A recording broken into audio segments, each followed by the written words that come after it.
Siyempre, yun nga, sa alaga natin, kailangan ng pagmamahal. Sabi ko nga kanina, parang tao yan. Kung mahal mo yung asawa mo, anak mo, turing mo na rin anak mo yung alaga mo. Alagaan mo lang, tutukan mo lang ng ibigay mo lahat ang mo dyan, uuwian ka ng ibon. Pag nakita mong tumuto ka na yan, hiwalay mo na sa magulang yan. Ilalagay mo na sa isang cage. Siyempre, palalakasin mo yan, ibibilad mo yan, maghapon mo siyang ibibilad para lumakas yung katawan. Doon mo lang siya makikita yung tibay ng ibon mo sa init, sa ulan. Napakasarap uwian ng ganong kahit ismasan, uuwi sa'yo ibon mo. Yun ang sinasabi nga, mula breeding, dyan kumakarera ka na. Welcome back to Herbin's Love TV!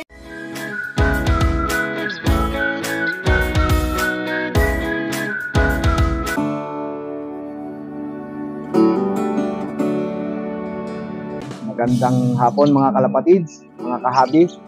Ako nga pala si Edgar Candelario ng Pigeon Fancier ng Kabuyaw, Panay-Panay. Ako yung nagsimula grade school.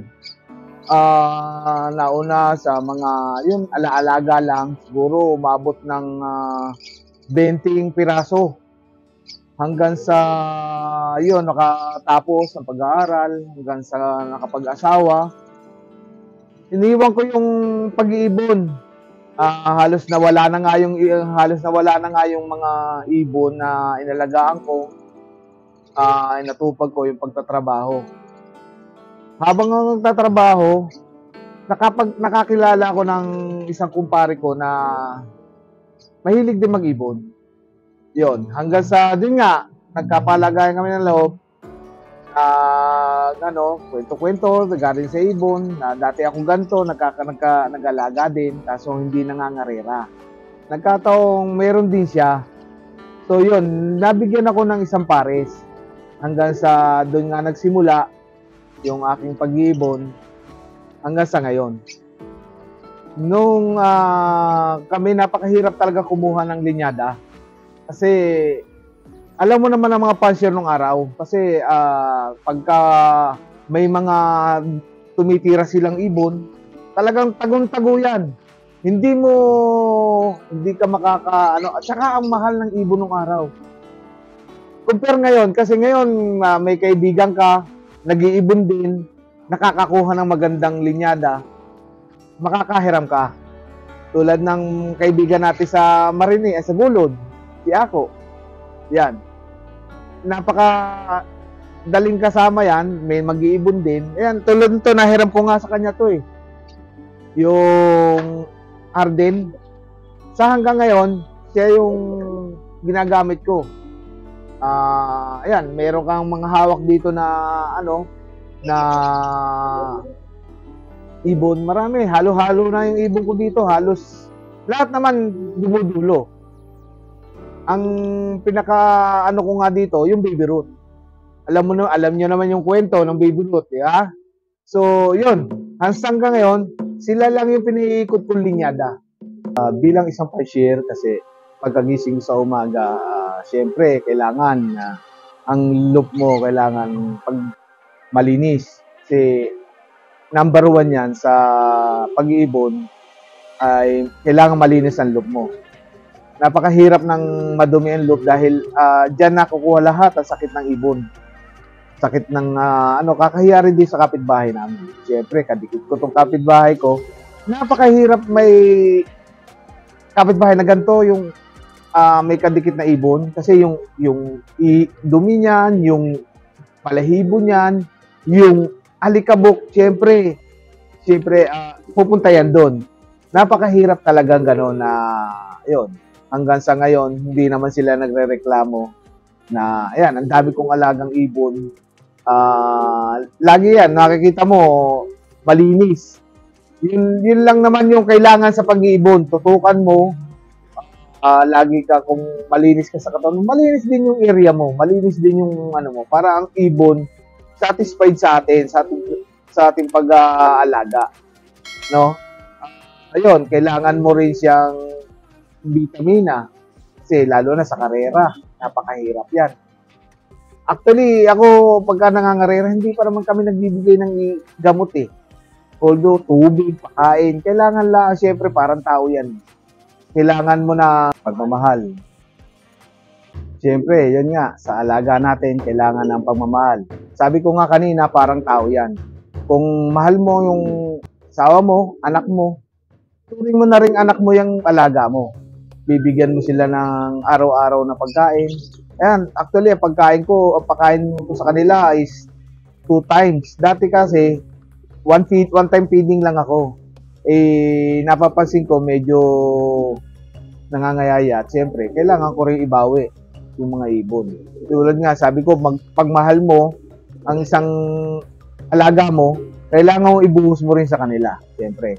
Yan, yung pagpaparaging. Actually, ang pagpaparaging ko dito, medyo bronze ako sa gawa ng wire.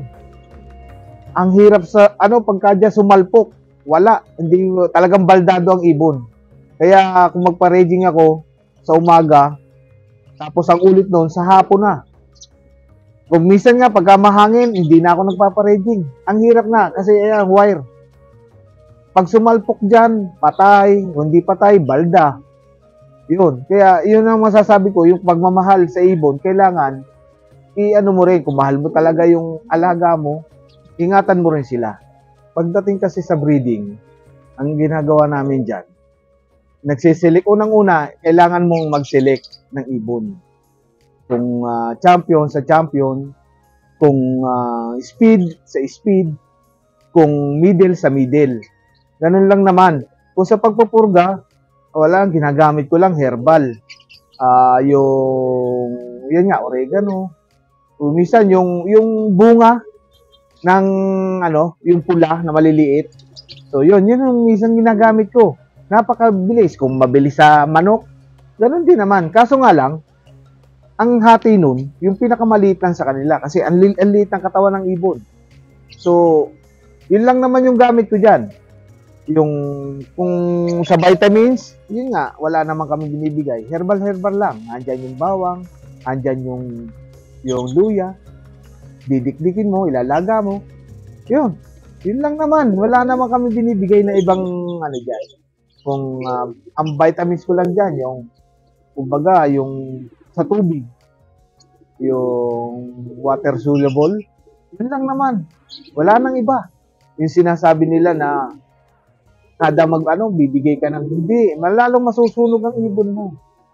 Kaya ako, pagka simula pa lang ng karera, hindi ako nagbibigay ng tubig lang, kain, tubig, kain nila, tubig lang. Yun lang naman. Madalas nga sinasabihan ako nila, anong sikreto ko. Wala akong sikreto. Natural lang tayo. Yun lang ginagamit ko. Diyan ang probiotic. Napakagandang sa katawan ng ibon yan. Kasi yung maagang nadadigest yung kinakain nila. No? Yun lang naman ang masasabi ko. Doon sa gustong mag-ibon, wala ka nang alagaan mo lang, tutukan mo lang ng ibigay mo lahat ang mo diyan, uuwian ka ng ibon. Sa akin, bilang sa flyers kasi yan number 1, napakahirap flyers. Ang simula breeding, pag nakita mong tumutuka na yan, hiwalay mo na sa magulang yan. Ilalagay mo na sa isang cage. Siyempre, palalakasin mo yan, ibibilad mo yan, maghapon mo siyang ibibilad para lumakas yung katawan. Ako naman kasi sa cage ko lang nilalagay yan. Viewing. Hindi ko pa nilalagay sa loop yan. Puro viewing pa yan. Lagi sila sa viewing. Umaga hanggang hapon, sa viewing lang sila. Papasok ko yan sa loop ko, naka-cage pa rin yan. Hindi pa siya halo sa ibon sa loop, sa mga flyers. Hanggang training, dun mo lang siya makikita yung tibay ng ibon mo sa init, sa ulan. Napakasarap uwian ng ganong kahit ismasan, uuwi sa'yo ibon mo. Yun ang sinasabi nga, mula breeding, dyan kumakarera ka na. Tama yung sinasabi ng malalaking club. sa breeding pa lang, may lumalabang ka na. Pumupusta ka na. Yun yung kain, vitamina na magulang para sa inakay, mapasa. Yun ang, kumbaga, pumupusta ka na. Parang manok, napusta ka sa manok, na ganun din sa kalapate. Pupustahan mo rin yung mula inakay hanggang sa paglipad niyan, kailangan garantisado yung katawan, matibay sa init, sa ulan. Sa training, hindi naman ako kagad nagsasampa. No? Dito lang, raging lang sila. Pinababayaan ko nga sila dyan kung pumasok ba, lumipad ba. Kasi pagka binuga mo ng binuga, nag-force play ka, kasi madadala ang ibon. Hindi kagad yan papasok. Hindi kagad, kung saan pupunta yan. Pag nadala ang ibon, wala ka na sa karera. Kaya habang, hayaan mo lang sila kung anong ligaw nila. Kung anong, kumbaga, natural lang sa kanila. Yung tandaan yung lugar mo. So, sa pagtutos naman, bibihira kasi ako magtos eh. Ang pinakatos ko, yung sa truck na. Tapos, bago ako sinasabi ko, yung 60 to 100, yun, dun pa lang ako nagsisimulang yun yung pinakatos ko. Pero nasa truck na sila. Para nasasanay kasi yung ibon, makihilibilo. Kung may sakit ba yung, nila, para immune na dadala nila, napapaglabanan nila, yung, yun lang, sa pagtutos, wala akong tos. Kung sabihin nga magtos ako, magdadala ako ng konti, yung kasiyahan lang ba, makita mo lang na, puta na, ibon ko lumilipad ng ganito ka, Yun lang naman, pero kung pagtutos, bihira ako nagtos. Dito lang yan, raging lang sa loop play lang. Oo. Ang pinakatos ko nga, sa track na. Pero, 100. 60 to 100. Yun ang pinakauna kong toss. Sa akin, vitamins na sinasabi, tulad na sinabi ko nga kanina, sa vitamins, hindi kasi ako masyado nagbibigay ng vitamina. So, ang binibigay lang namin sa mga breeders, yung pula at saka puti, yung multivitamins at saka calcium. Yun lang naman yung binibigay namin sa breeding, sa mga breeder. Sa flyers, wala akong binibigay dyan ang ko lang, patuka, painom. So, herbal lang ang binibigay namin, yung probiotic, oregano, bawang, luya. Yan, yung molasses. Yan, pinaghalo-halo lang. Yan lang yung sa tubig. Hanggang sa pagkain nila, yan lang din yung hinahalo namin. Molasses. Isa pagka may, honeybee. Yun lang. Wala nga kaming vitamins na sinasabing vitamins, sasaksak mo lahat ng lagi sa piling mo. Wala. Flyers. Sabi ko nga kanina, kumakarera ako, hanggang Naga o hanggang Legazpi, hindi kami nagbibigay ng vitamin. Ito, sa totoo lang, hindi ako nagluloko sa inyo. Kung adapt nyo. Kung hindi, okay.